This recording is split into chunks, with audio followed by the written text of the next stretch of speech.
The market does not respect every order block the same way. Some order blocks matter, and some order blocks do not. If you treat all of them equally, you will always struggle with your entries.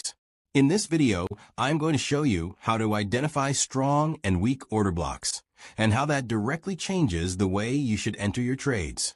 Section 1. Why strong and weak levels matter in trading.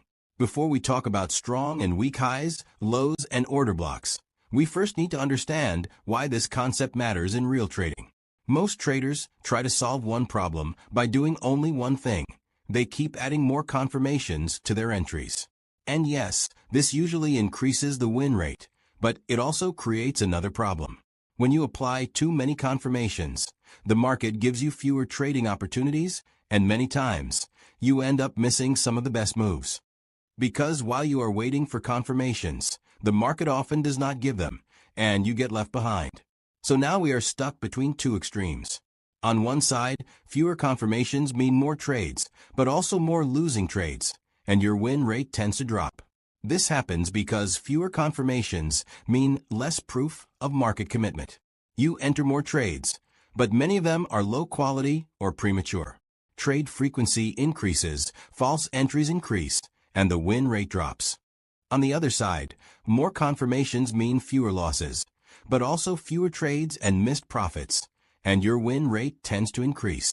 With more confirmations, you only enter when the market has clearly committed. Weak setups are filtered out, so losses decrease. But fewer setups qualify, and some moves happen before all confirmations appear. So you take fewer trades, you miss some profits, but the quality of entries is higher, which is why the win rate increases. But the goal is not to choose one side. The goal is to adapt.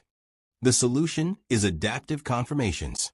Instead of using the same entry model everywhere, we adjust our confirmations based on the strength of the level we are trading from. This is where strong and weak highs, lows, and order blocks come in. When price reaches a strong order block, we are risking our trade from a high probability area. The level has already proven its importance in the market, and because of that, the probability of failure is lower. In these situations, we do not need excessive confirmation on the entry time frame. We can use fewer confirmations to avoid missing the move. But when we trade from a weak order block, the situation is different. Now we are risking from a level that has less market strength, so we must be more careful. In these areas, we require more confirmation on the lower time frame.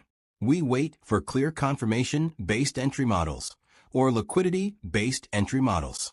The goal here is simple: reduce losses, even if that means missing some trades. The key takeaway is this: strong levels allow aggressive entries. Weak levels require patience and confirmation. Learning when to switch between these two approaches is what separates random trading from structured, professional execution. Section 2. The essential criteria of an order block. Before we can talk about strong or weak order blocks, we need to make sure we are only dealing with valid order blocks. Not every candle and not every zone is an order block. If an area does not meet the essential criteria, we ignore it completely, no matter how tempting it looks. The first criterion is market structure change. The order block must create a valid market structure change. If it creates a change of character, a shadow is enough. But if it creates a break of structure, the break must be confirmed by a close. A shadow alone is not sufficient. If this criterion is not met, we do not even look at the others. The second criterion is fair value gap.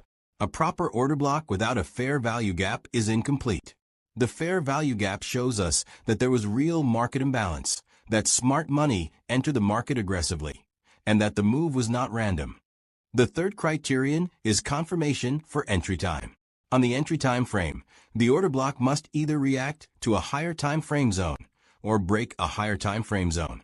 If an order block exists in isolation without any connection to higher time frame structure, it is not reliable for entry.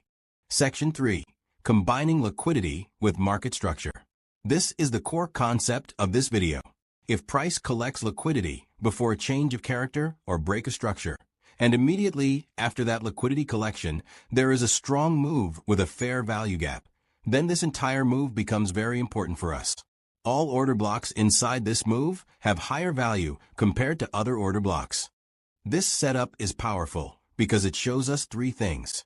First, liquidity exists and has been taken, which means weak orders were cleared before the move and smart money is in control.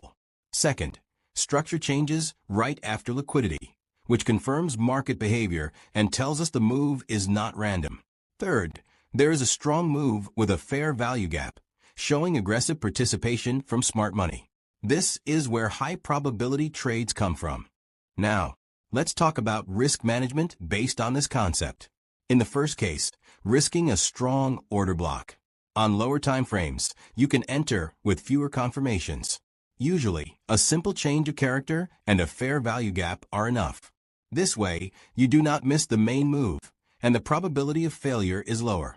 In the second case, risking a regular order block. If you are not willing to risk a strong order block, then you should use confirmation-based entries on lower time frames. This can include liquidity-based entry models, structure-based confirmations, or a combination of both. This approach reduces losses, even if it means missing some potential profits. Section 4. Practical examples. Example 1. A strong low. Price collected liquidity before the change of character, and immediately after that, a strong bullish move with a fair value gap occurred. Because this low is strong, we did not need many confirmations. A simple change of character and the fair value gap were enough. The risk was lower, and we did not miss the main move. Example 2. A strong high. Liquidity was taken above the level. Then a bearish break of structure occurred with a clear fair value gap. Because this high is strong, fewer confirmations were sufficient. Price also formed a liquidity pattern, which made this setup extremely reliable.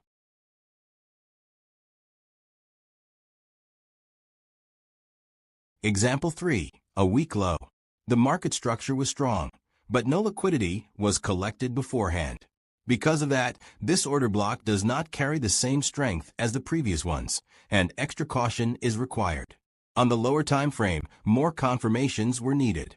The entry was taken only after a liquidity pattern appeared. This reduced the chance of loss, even if it meant missing profit. Example 4. A weak high. Liquidity collection was minor, structure was weak, and the breakout lacked aggression with limited imbalance. In this case, as well, more confirmations were required, and the trade was taken only after all entry conditions were fully met. The goal here is to filter risk when the market does not give a strong signal. At the end, you can choose to trade only strong order blocks. That means fewer trades, but higher quality setups. If this video helped you, subscribe for more smart money concept content. And do not forget to like the video.